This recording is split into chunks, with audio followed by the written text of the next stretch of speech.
علماء یو واقع لیکلی ده و یو سړی و غریب غوندې غره ته به تلو لرګي به یې کول آب یې راوړه او بیا به یې خرڅول په غره کې یو د جناتو کې یو قسم چې دی د دیوانو دی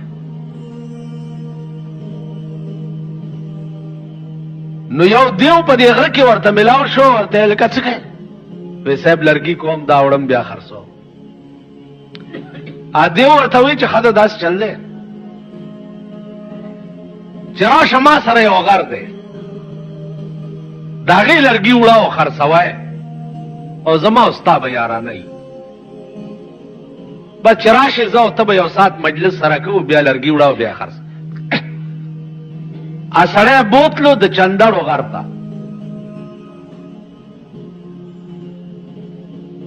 چندړ به ګویا عزیزانو تاسو لیدلی یا نه او ډېر بهترین لرګی په دنیا د خدای کې داسې خوشبویه شی به دې بل نه یې لیدلی لکه د چندړو لښتې چې ما سره یو کونټۍ چا راکړې ده د چندړو کونټۍ ده داسې د لاس چې ولا داسې وروړې نو ټوله ورځ به دې بیا د لاس نه بوي تاسو خیال راغی نو د چندړو یو بهترین لرګی دی چې د الله په خصوصي مهربانۍ پیدا شوی دی او عام طور په دې غرونو کې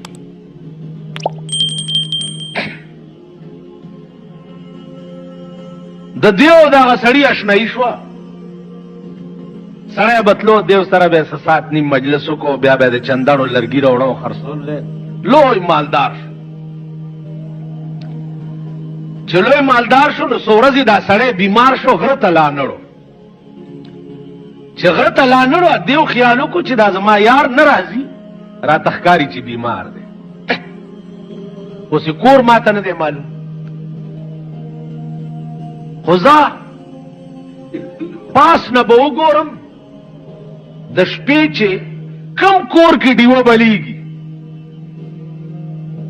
نو هغه کور کې پخوا به ډیوه هغه کور کې بلیده چې کم کور کې به بیمار و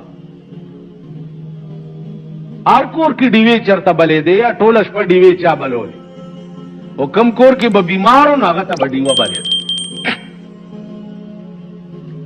پاس نه یې کتلي یو کور کې نری غوندې رڼا ختن را روان شوی دی چې راغلی یم هغه د یار کور یم اواز یې کړی چې ورته یې چا د غره اشنا دی راغلی دی ستا تپوس ته ښه دی جي دننه راشي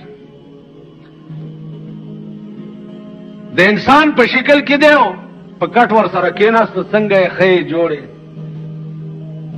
دا سړی ورته وایي دې دیو ته چې دې کټ نه لږ ته په دې بل کټ کېنه تا نه ماله بوی راځي هغه ویل ډېره ښه ده نو بل کټ کې کېناستو یو ساعتو لاړو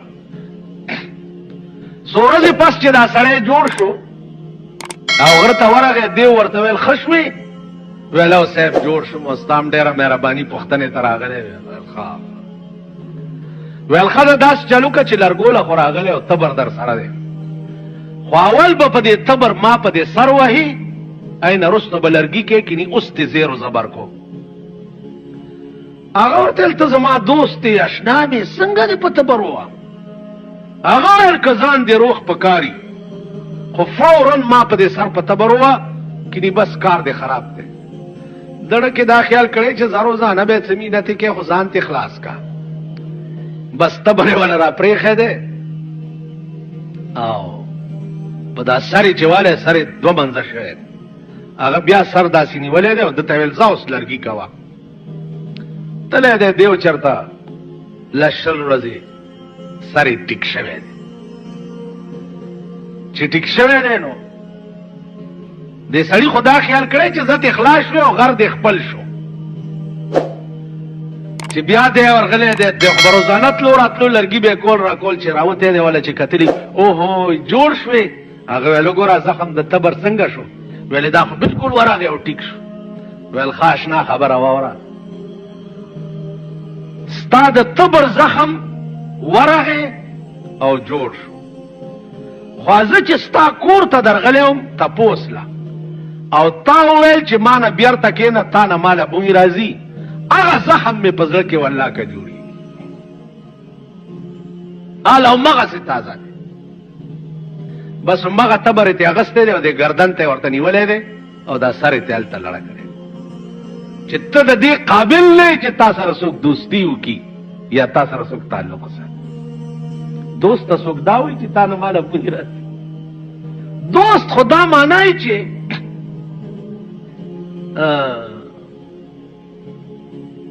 یو شاعر وایي چې کومه خوشبوی مې چې د یار د په خوله کې،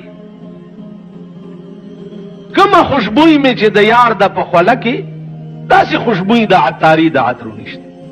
زما د محبوب د خولې بوی چې دی په خدای قسم که داسې بوی د عطاري په ټول دکان کې شته. تاسو خیال راغی نو هغه ورته وایي چې ته د دې قابل نه یې چې تا سره څوک تعلق وساتي یا تا سره څوک دوستي وکړي.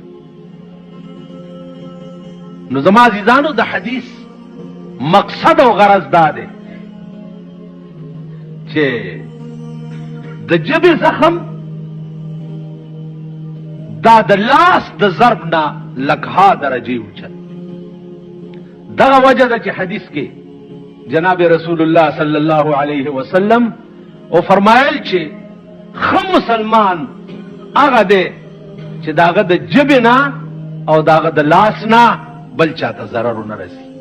نو الله دې زمونږ ژبې داسې کی چې څنګه پیغمبر ویلي دي او پیدا کړی دی الله انسان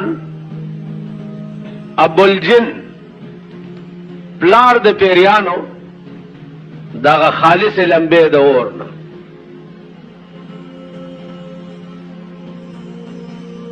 نو انسان الله پیدا کړی دی د خټې نه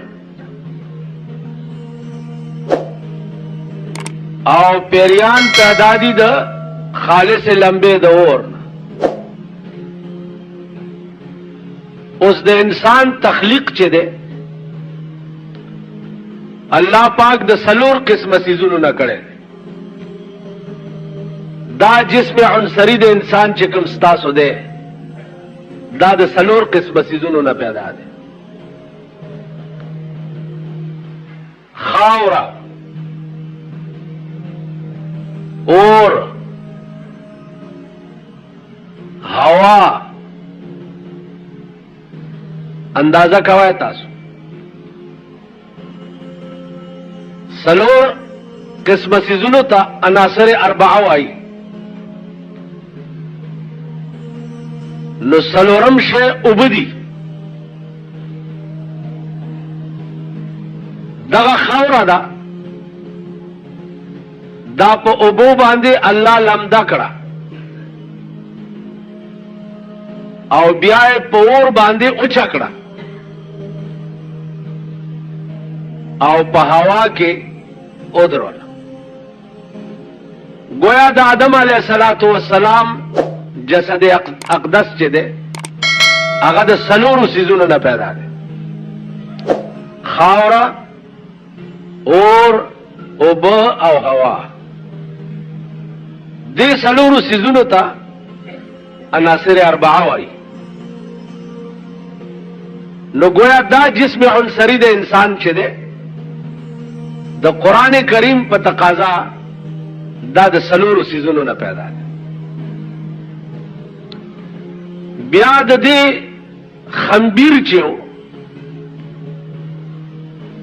د دغه خاورې خنبیر 40 کاله پروت و. اوس د دې 40 کالو پته څنګه ولګېده چې د آدم علیه السلام د خاورې خنبیر 40 کاله پروت. واقعه دا وه چې د رسول الله صلی الله علیه وسلم زمانہ وه او د یو سړي دوستو او ډېر جانی دوست دی.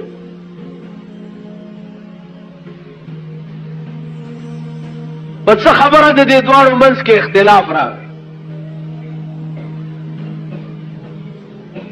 چې اختلاف راغی نو د یو دوست قسم وخورو چې والله لا اکلم معك حين، په خدای مې دې قسمی چې زه به یو حین تا سره خبرې نه کوم. لفظ حین او حین سورځي چې تیرې شوې سړی پیمانه شو چې دا خو زما ډېر لوی جانی دوستو او د سره د خبرو نه ما قسم وخوړو زه چېرته صبرېدی شم. که تاسو خیال وکئ په دوستانه کې څنګه چې سړی فراق نشي برداشت کولی نو دغسې بیا په وصال کې دا چرته برداشت کولی شي چې زه د سره خبرې نه کوم. خو دوست جی که نه دوست اوس زمونږ پاکستان کې خو هغه ورځ یو افسر راته ویې چې زه افسر ومنو خلقو به د واده کارډونه ډېر رالیږل او چې اوس د افسرای نه لرې شوی یم جمعې په ورځ مې تمی خو یو کارډ هم څوک راونه لیږي. نو ما ورته یو شعر وویل ما شیخ سعدی صاحب وایي چې سرخی چو دیدم بر لبش سرخی چو دیدم بر لبش گفتم که این چی کردی. د معشوقې شونډې مې سرې ولیدې نو ما ورته وویل چې دا دې څه کړي.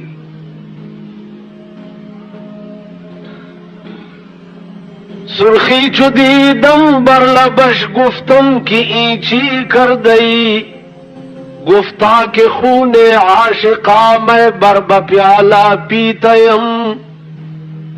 وی راته وی دا شونډې مې ځکه سرې دي چې دا مې د عاشقانو وینې ډکې ډکې پیاله اسکلي دي.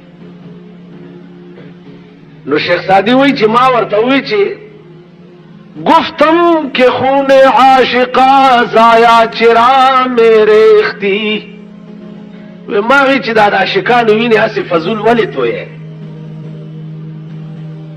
وی معشوقې راته وی چې گفتا که سعدی دور شو در اینجایی دستور است. وی راته وی شیخ سعدی لرې شه تپوسونه ډېر مه کوه زمونږ د دې ملک دا رواج دی چې معشوقې د عاشقانو وینې څکي. نو ما وی ما ته په پاکستان کې اوسېږي پاکستان رواج دا دی چې د منصب په اقتدار او په کرسۍ ناستې دنیا به درنه غیر چاپېر کېږي او صاحب چې ته لرې شي کوڅه ډب به درنه جوړي خدای په راستۍ که څوک در باندې سلام ووایي. او ویل والله ستا دې خبرې زما اړه تعجیل کوم دا حقیقت دی. نو عرض مې دا وکړو چې خبره زه د دوستۍ کومه زمونږ په دې ملک کې دوست خو شته نه که نه او نه دا خلک په دوستۍ پوهېږي. وایي صحیح چې دا زما دوست دی یا